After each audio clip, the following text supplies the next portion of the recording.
Dicen que una mujer paciente es una mujer débil. Mintieron.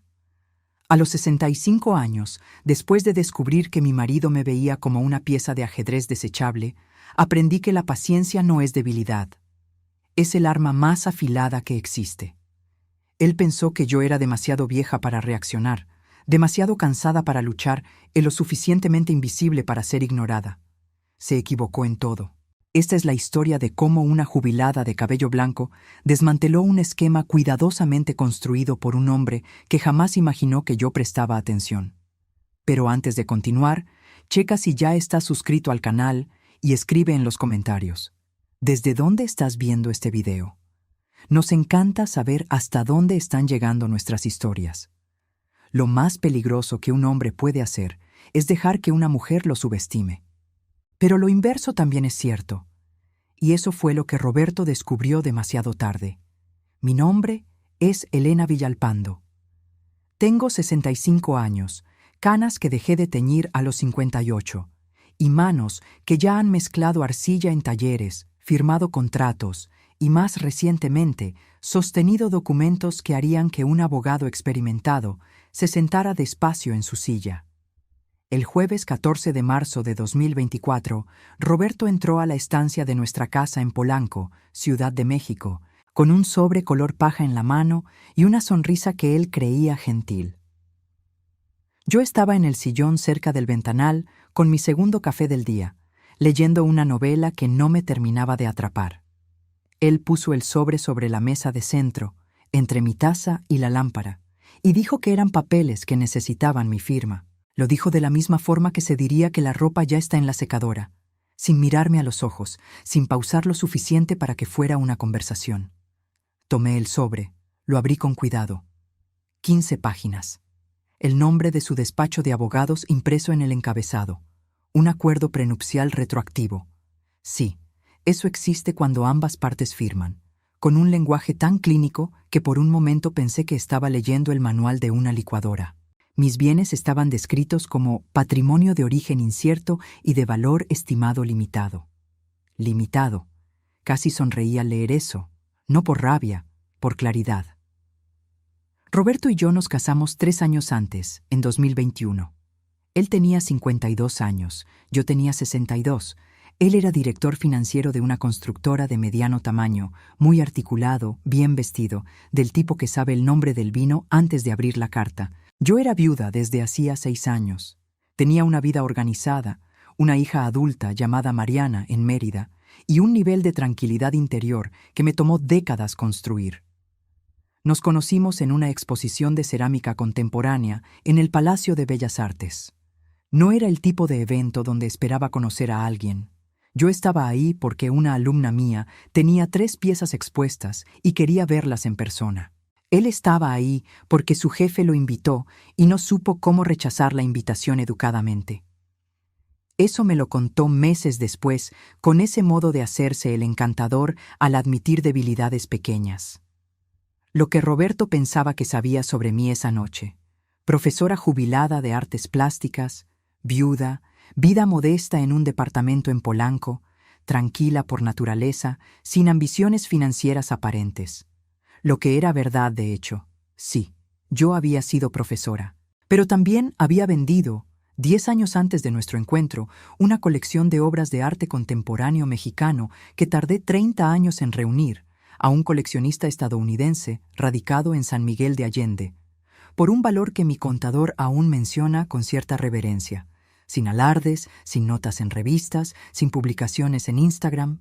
Firmé los papeles, fui a cenar con Mariana, pedí un risotto de setas y no le dije nada a nadie más que a mi abogado.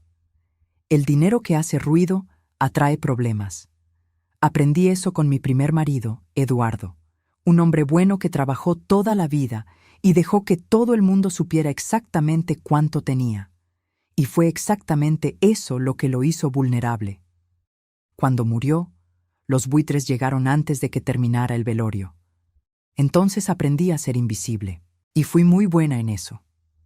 Roberto creía que estaba cortejando a una profesora jubilada con un departamento propio y una pensión decente.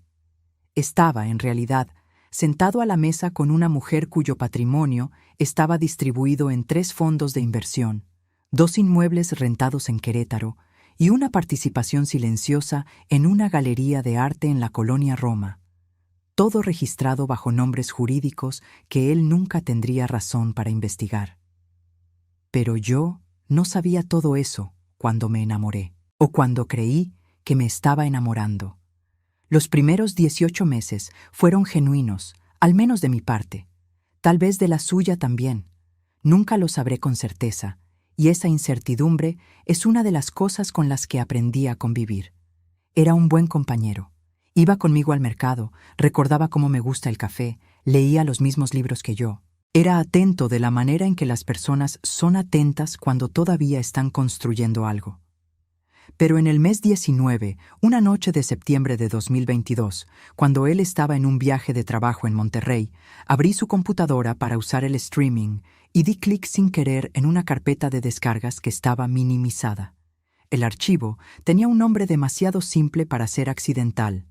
Planeación EV. Mis iniciales. Lo abrí. Lo leí. Lo leí de nuevo. Me quedé sentada en la oscuridad de la sala por 20 minutos sin moverme, lo cual, para quien me conoce, es mucho más tiempo del que normalmente me quedo quieta. Eran 11 páginas, organizadas, bien escritas, con esa claridad fría de quien pasó mucho tiempo pensando antes de escribir. Allí estaba nuestra historia descrita como una operación financiera, mi posición patrimonial estimada.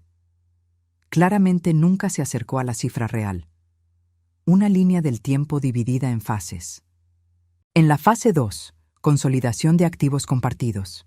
En la fase 3, aumento de su exposición pública usando mi nombre como aval moral, porque una mujer mayor, viuda, discreta, daba credibilidad. Y en la fase 4, la palabra que leí 3 veces para estar segura de que no me equivocaba. Desvínculo. Con una estimación de cuánto podría retener él dependiendo de nuestra situación legal en ese momento. Y había un nombre, Fernanda Orozco, asociada del despacho de abogados que, según el documento, estaba asesorando el proceso de estructuración. Fernanda Orozco, a quien yo había conocido en una cena de fin de año de la constructora 6 meses antes, que usaba perfume caro y apretó mi mano con esa firmeza calculada de quien practica el apretón de manos, que me llamó doña Elena, con una sonrisa que en ese entonces interpreté como deferencia por la edad y que ahora entendía como algo totalmente distinto. Cerré la computadora. Fui a la cocina. Hice té de manzanilla. No porque quisiera, sino porque necesitaba algo que hacer con las manos. Me senté a la mesa con la taza y me quedé mirando por la ventana, hacia el edificio de enfrente con las luces encendidas, hacia la vida ordinaria que sucedía en todos esos departamentos, sin ningún documento de 11 páginas, esperando en carpetas de descargas. Pensé en Eduardo, en lo mucho que se habría enojado por mí. Eduardo era del tipo que exteriorizaba todo. Alegría, rabia, preocupación, todo salía. A veces le envidié eso. Esa noche, habría dado mucho por poder implosionar de la manera en que él lo habría hecho. Pero yo no soy Eduardo. Nunca lo fui. Me quedé con eso. Con la traición, con su frialdad, con el hecho de que en algún momento yo había mirado a Roberto y sentido algo real, mientras que él, probablemente, nunca sintió nada más que potencial. Lo sentí como una pérdida física, un peso en el pecho que no era exactamente dolor. Se parecía más al momento en que entiendes que algo que creías sólido nunca lo fue. Me quedé ahí por tal vez 1 hora. Después lavé la taza y me fui a dormir. Y mientras dormía, o fingía dormir, tomé una decisión que tardaría más de 1 año en completarse. Nada de confrontaciones, nada de escenas, nada de llamadas a Mariana llorando a las 2 de la mañana.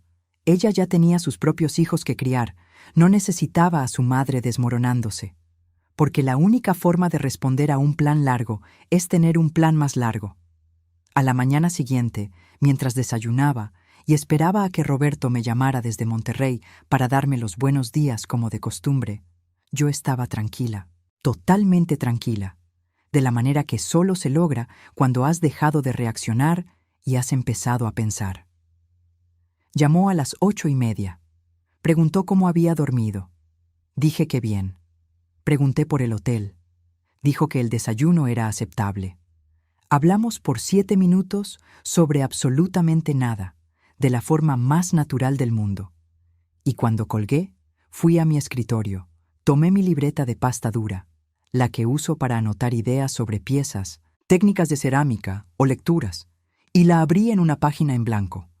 En el encabezado escribí un nombre: Licenciada Concepción Macías, mi abogada desde 2009. La mujer que me ayudó a cerrar la venta de la colección sin que nadie se enterara. La mujer que, cuando la describo, la gente suele decir que parece personaje de novela. No parece personaje de novela. Es simplemente extraordinariamente competente y tiene el don de no parecer amenazante hasta que es demasiado tarde para que la otra parte se dé cuenta. Escribí su nombre y una línea abajo: tenemos que hablar. Concepción. Macías tiene 61 años, cabello corto, lentes de armazón fino y la voz de quien nunca ha necesitado levantar el tono para ser tomada en serio. Cuando me recibió en su despacho en Lomas de Chapultepec, una semana después del regreso de Roberto de Monterrey, llevé la computadora con la carpeta de descargas intacta y un resumen escrito a mano de lo que había leído. Leyó todo sin interrumpir. Cuando terminó, se quedó en silencio por unos segundos. El tipo de silencio que significa que el cerebro está trabajando a máxima velocidad, no que le falten palabras.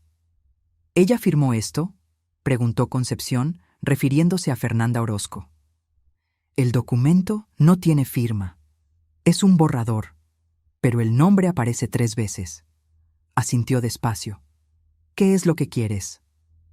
Deslicé una hoja de papel por la mesa. Ella la leyó.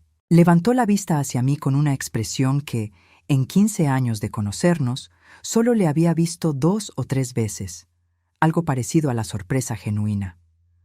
¿Cuánto tiempo te tomó pensar esto? Toda la semana. Dobló la hoja y la guardó en su propia agenda. Va a tomar tiempo. Tengo tiempo, dije. Él me dio su línea del tiempo.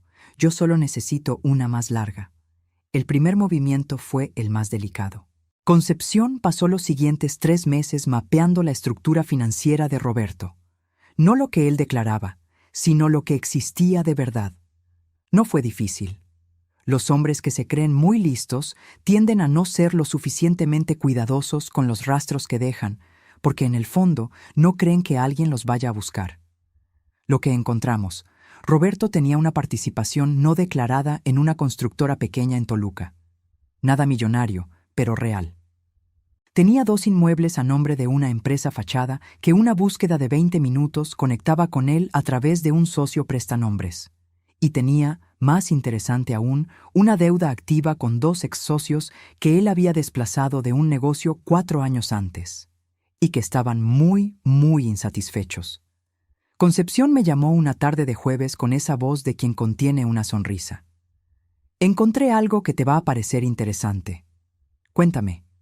Los ex-socios, Armando Sousa y Paulo Guerrero, tienen una demanda en curso desde hace 2 años contra él.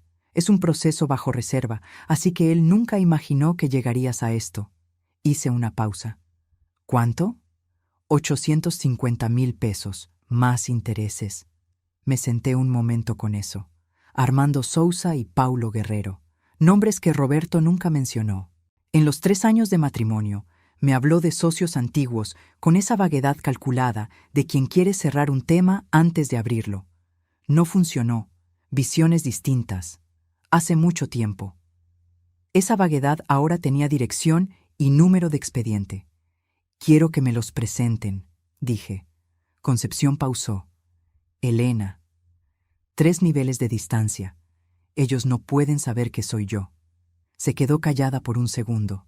Después dijo: pasaste demasiado tiempo a solas pensando en esto, ¿verdad? Hice mucha cerámica este mes, dije. Se puede pensar mucho mientras se trabaja. Se rió. La primera vez en meses. El segundo movimiento fue más personal, y por eso más difícil. La galería de arte donde yo tenía participación silenciosa estaba buscando un inversionista ancla para una expansión. El curador, Marco Aurelio, un hombre de 40 y tantos que conocía desde hacía una década, me llamó ese otoño preguntando si tenía alguna recomendación. Dije que podría tener a alguien. Roberto, en los últimos meses, había mencionado 3 veces que buscaba diversificar sus inversiones. Una galería pequeña, en crecimiento, en una zona en plusvalía. Exactamente el tipo de cosa que parecía lo suficientemente modesta para no generar sospechas, pero lo suficientemente real para interesar a alguien con su perfil. 3 semanas después, sin haber conectado nunca los puntos, Roberto tenía una participación minoritaria en la galería. La misma galería donde, a 3 niveles de distancia, yo era la socia mayoritaria silenciosa. Hice la cena esa noche. Pollo al horno con hierbas, la receta que le gustaba. Serví vino. Pregunté por su trabajo. Me contó sobre un proyecto nuevo. Lo escuché con atención. Lavamos los platos juntos, como siempre hacíamos. Y mientras yo secaba los platos, pensé, él está invirtiendo en mi piso creyendo que es su techo. Hay algo que la gente entiende mal cuando cuento esta historia. Creen que estuve fría todo el tiempo, calculada, blindada. No fue así. Hubo noches, y no diré cuántas, porque ese número me pertenece solo a mí, en las que me sentaba a la orilla de la cama después de que Roberto se dormía y sentía algo que no tenía un nombre limpio. No era rabia. La rabia es caliente, es urgente, se pasa. Lo que sentía se parecía más al duelo por algo que no sabes si existió de verdad. Tenía 62 años cuando nos casamos. Sabía que probablemente no me casaría de nuevo. Y me había permitido querer eso. La compañía, la complicidad, el tipo de intimidad cotidiana que no se construye rápido y que se va de golpe. Una noche de diciembre de 2022, lloviendo de esa forma pesada de fin de año en la Ciudad de México, estaba en la sala a oscuras después de medianoche, mirando la calle mojada allá abajo. No estaba bebiendo, no estaba leyendo, no estaba haciendo nada, solo sentada con el peso entero de aquello. Y entonces vino ese pensamiento, el peor de todos. ¿Y si me hubiera equivocado? ¿Y si el documento fuera de otra época, una idea que él tuvo y abandonó? ¿Y si estuviera construyendo una respuesta para una amenaza que ya no existía? Me quedé con esa duda por tal vez 20 minutos. 20 minutos serios, donde me pregunté si quería desmantelar un matrimonio basándome en 11 páginas que había leído a escondidas. Pero no tenía solo el documento. Tenía 18 meses de pequeñas cosas que ahora cobraban un sentido distinto. La forma en que nunca preguntaba por mi pasado financiero con curiosidad genuina. Preguntaba con la precisión de quien llena un formulario. La forma en que me presentaba en eventos de la constructora. Mi esposa Elena, profesora jubilada. Sin mencionar jamás nada más, como si yo fuera una nota al pie de página. La forma en que Fernanda Orozco, en aquella cena, me había mirado con una atención que atribuía a mi edad y que ahora leía como una evaluación de activos. Me levanté. Fui a la cocina, bebí un vaso de agua de pie frente al fregadero. Después me fui a dormir. A la mañana siguiente llamé a Concepción y le dije, continúa. El tercer movimiento fue el más silencioso y el más importante. Concepción me trajo una información en marzo de 2023 que cambió la geometría de todo. La constructora en Toluca, aquella con la participación no declarada de Roberto, estaba negociando una fusión. Una empresa constructora más grande estaba absorbiendo los activos y el proceso involucraba una auditoría completa. Cualquier participación oculta saldría a la luz. Pero antes de salir a la luz, había una ventana de 6 semanas donde ese activo podía moverse. ¿Quieres que bloquee eso antes de que él pueda actuar?, preguntó Concepción. No, no era eso. No quería impedir nada. Quería algo más específico. Quiero saber a dónde va a mover el dinero, dije, porque el lugar a donde lo mueva me dirá todo lo que necesito saber sobre lo que viene después. Ella entendió sin necesidad de más explicación. Tomó 3 semanas. Al final, el activo fue movido a una cuenta a nombre de una nueva holding, registrada a las prisas, con la dirección de una oficina virtual en Interlomas. El nombre de la holding: RB Participaciones. RB, Roberto Villalpando. Ni siquiera se había molestado en ser creativo. ¿Y quién firmó como representante de la holding, además del propio Roberto? Fernanda Orozco. Leí aquello sentada en la mesa del despacho de Concepción, con el sol de la tarde de marzo entrando por la ventana, y sentí algo que tampoco tenía un nombre exacto. No fue satisfacción. La satisfacción sería algo muy pequeño. Era más parecido a la sensación de cuando una pieza de cerámica sale del horno exactamente como la imaginaste. El placer no es por haber vencido a algo, es por haber entendido algo hasta el fondo. ¿Cuándo presentó él el acuerdo prenupcial retroactivo?, pregunté. Concepción miró el calendario. Si sigue la línea del tiempo del documento, tal vez el próximo año. Asentí. Entonces tenemos tiempo. Volví a casa. Hice cerámica por 2 horas. En la cena, Roberto me contó que tenía un proyecto nuevo, que las cosas iban bien, que tal vez viajaríamos a mitad de año. Dije que me encantaría, que había pensado en San Cristóbal de las Casas. Él dijo que era una buena idea. Asentí. Lavé los platos. Me fui a dormir. El sobre color paja llegó en marzo de 2024. 15 páginas, como ya les conté. El lenguaje clínico, mi patrimonio descrito como limitado, su firma ya en la página 12. Un documento que él había construido en un mundo donde Elena Villalpando era exactamente quien parecía ser. Llamé a Concepción esa misma tarde. ¿Llegó?, dije. ¿Cuánto tiempo quieres? 2 semanas. Necesito 3. Tienes 2 y media. Se rió, pero se puso seria rápido. Elena, cuando entregue esto, no hay marcha atrás. Lo sé. ¿Estás segura? Me quedé un momento en silencio. Pensé en el departamento que habíamos elegido juntos, en las mañanas de domingo con pan dulce y el periódico, en el día en que Mariana vino para Navidad y Roberto insistió en ir por ella al aeropuerto. Pensé en todo aquello que pudo ser real o que pudo ser una actuación y que nunca sabría distinguir con certeza. Estoy segura, dije. Lo que Concepción entregó 2 semanas y media después fueron 42 páginas.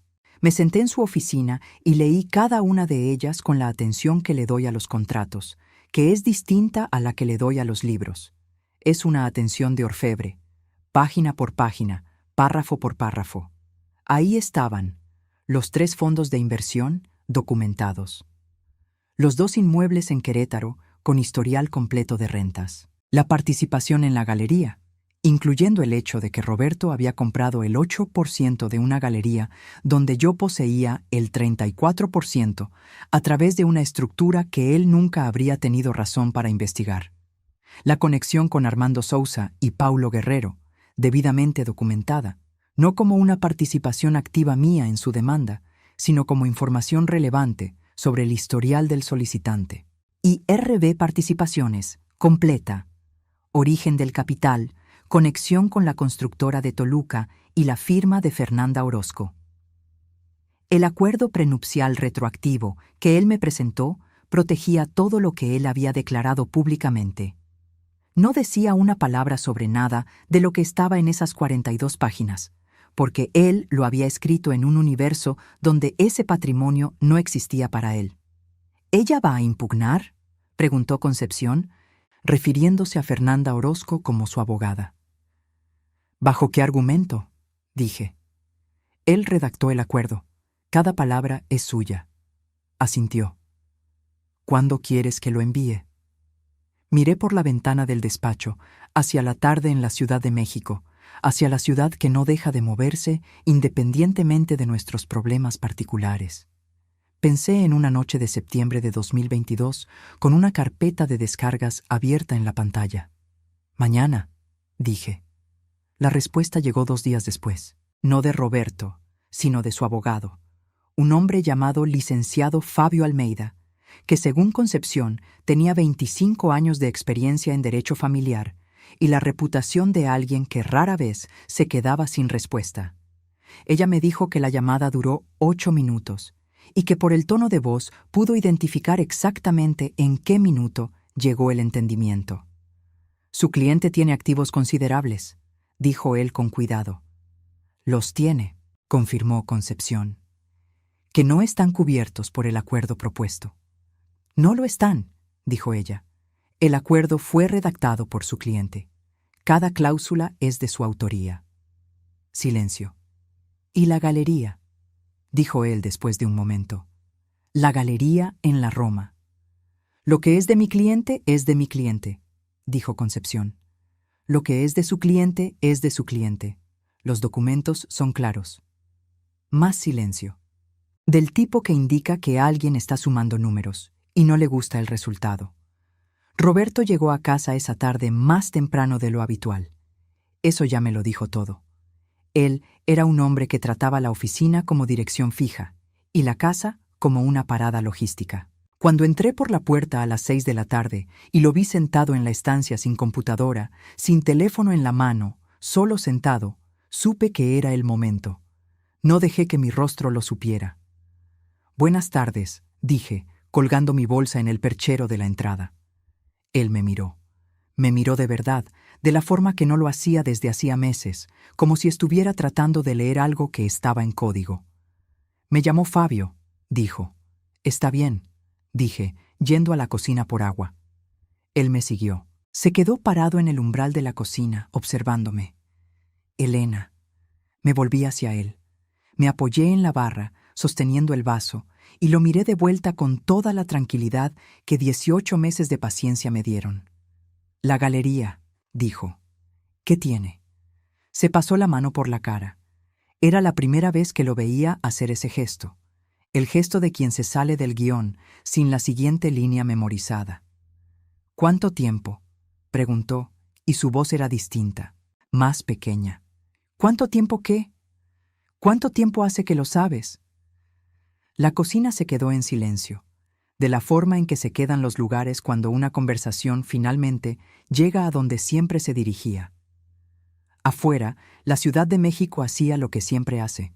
Claxonazos, motores, el murmullo constante de una ciudad a la que no le importan los dramas particulares de la gente. «Septiembre de 2022», dije. Cerró los ojos por un segundo. Cuando los abrió, había algo distinto en su rostro. No era culpa, no de la forma limpia en que suele aparecer la culpa. Se parecía más al momento en que una persona entiende que perdió algo que creía controlar. «Nunca dijiste nada», dijo. «Tú tampoco». Se quedó en silencio. Después caminó hacia la mesa y se sentó. Se quedó mirando sus manos. «¿Cuánto tienes, Elena?». No era una pregunta real. Era el sonido de alguien haciendo un cálculo y no logrando llegar a una cifra. «Más de lo que tus abogados imaginaron», dije. Asintió despacio. Después me miró con una expresión que no esperaba. No fue furia ni cálculo. Fue algo más crudo que eso.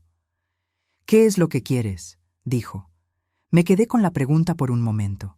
Pensé en la respuesta verdadera, no en la legal. ¿Qué quería yo? Había querido un compañero. Había querido a la persona que apareció en una exposición de cerámica y preguntó el nombre de las piezas con curiosidad genuina. Pero esa persona, existiera de verdad o hubiera sido construida para funcionar conmigo, se había quedado mucho tiempo atrás, detrás de un documento de 11 páginas.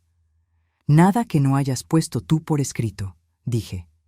«El acuerdo se queda como está, tus palabras, cada una de ellas». Se me quedó mirando por un largo tiempo. «Tú construiste todo esto», dijo, casi para sí mismo. «Mientras vivías aquí, mientras cenabas conmigo, mientras íbamos de viaje». «Tú estabas planeando el año 4», dije. «Yo estaba planeando el resto del tablero». Sacudió la cabeza despacio. No con rabia, con algo que parecía casi admiración, de esa clase amarga que viene cuando entiendes que subestimaste a alguien por completo. «Me equivoqué contigo», dijo.